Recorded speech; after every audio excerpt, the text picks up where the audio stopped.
Live. Live. So Show us what you found. day 2, troubleshooting our NMEA network.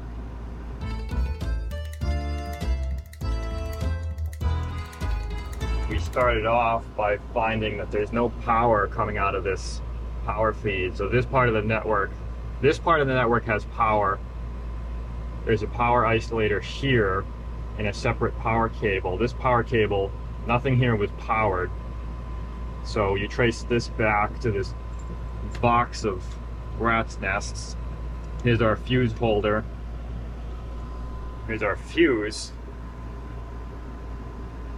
No continuity. I don't know if I can show You that. probably can't see Can't it. see it on the camera. You can show the open circuit. Let's see. Overload, continuity, no continuity. Our fuse is blown. Measuring resistance Resistance. as a proxy for continuity. Fuses should have virtually no resistance. They should look like a short. And you'll get the continuity beep. Okay, so what is this one? This is for the chart plotter. And how many amps is that? This is a 10 amp. Also 10 amps. fuse. So this one is good, and we already knew that because the chart plotter turns on. But I want to know what the fuse is so that we can go buy spares. Yep. So this is a 10 to 50. I'm going to put it back. And oh look, Garmin turns on automatically. Treasure box. Let's see what we got in here. They look different though. You don't know if they... 20 amps. See how the different thicknesses? See the big bar? Ah, 20 okay. amp fuse. So 3 amp fuse should be the Should same be skinny. as we Now we could put a 20 amp fuse in there just to test it, but you wouldn't have any circuit protection. So you just swap the old broken fuse to a new I fuse. put some new fuse in, which repowers the network, which, If we're lucky, we'll get if we're lucky, display back. we'll bring some of our instruments back. We Yeah. spent all day, we spent the better part of 6 hours diagnosing the NMEA network, and we actually found 2 problems relatively quickly within the first, say, 3 hours, I'd say. And then I spent the next 3 hours confirming that the rest of the network works. This flex shouldn't be there anymore. That's weird. So what did you Connected to this prove? interface. The wind sensor then comes in here and goes up to the mast. So this is just all this thing really does is convert Nexus cable data to NMEA data. That's really all this thing does. But it sees it. Well, see, it's that box. It sees this box. There is no wind sensor. There's no sensors right now. That's the next test. So let's shut it down. Wind sensor is functioning. It's moving. 5 knots from start. What is moving? Ah, so that's the wind That's moving? the direction.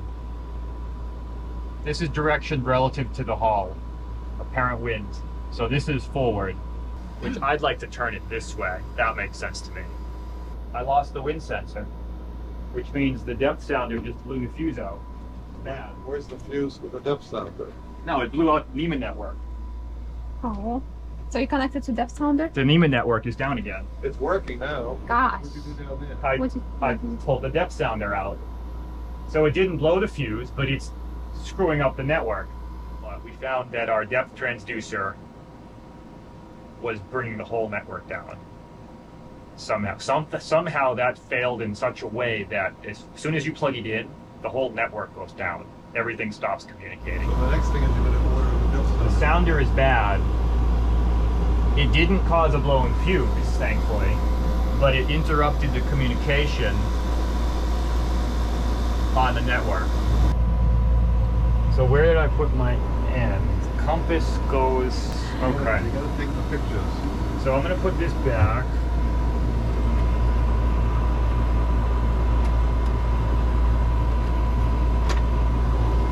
This goes back over here, I think. I hope. Yeah. That's a compass.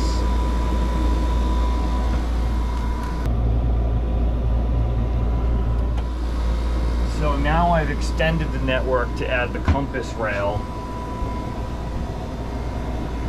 I put it back the way it was. I added the compass rail, and the only thing on the compass rail is now the power, the GPS plotter. The network here is still ended, so let's turn it back on and see if we blow a fuse. So we should get the wind instrument back up. It's not back. Which we do not. I wonder if we blew a fuse again. No, we may have blown another fuse again. Which one did we lose?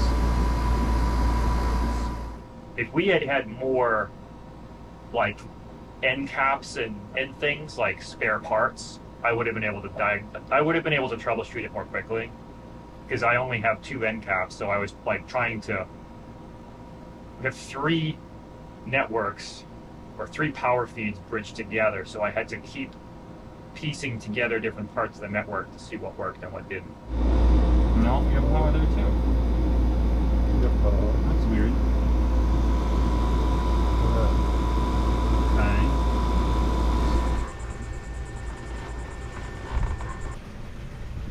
So, what we've done here is taken the backbone cable and wired it directly to the Servo GX, bypassing this power isolation temporarily.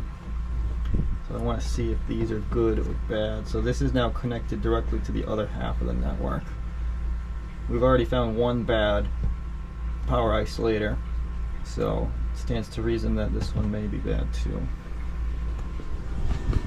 It was doing some weird things where the network on one side would work, but the network on the other side wouldn't. So if these devices were communicating, they could all talk to each other, but then nothing on this side would talk to each other, even though there was power to both sides. So I'm not sure what's wrong with this. The troubleshooting I saw on the Garmin website doesn't have a diagnostic on what this is supposed to do, really. I mean, it says what it's supposed to do. It blocks power and passes data. And you know which pins are power and which pins are data. But if you try to check it for continuity or resistance, it doesn't have a diagnostic on what it's supposed to look like exactly. So We don't know what results should be. We don't. We could guess, but we didn't bother to check it because functionally, when we use it, it doesn't work. It breaks the network. So we bought a new one, and that was an easy swap out. Fingers crossed.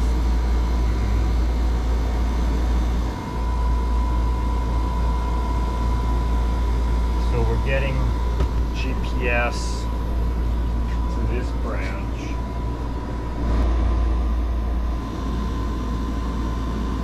Oh, look at that. You can see the wind sensor. And the that's so weird. I wonder if they're communicating. Look at that. I'm so smart. First thrill of IT. Do you see that? Try turning it off and back on again. Oh my god, I gotta get closer. Oh, we're down to 23. I gotta get closer. Oh. I got the tank gauges down. I disabled, so I went into the servo unit configuration and I turned off the NMEA output and turned it back on again. Yeah. And the tank gauges are back. I gotta reboot. The NMEA network is back.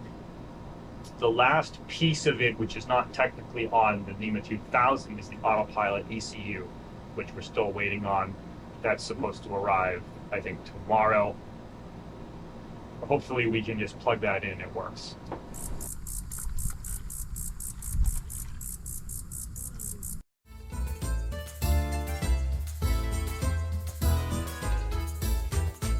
But the NMEA 2000 cable for compass is lower than this. So if I had to guess, it's in the wall there. It's where? I think it might be in this wall. How do we get in the wall? Oh, there are ways.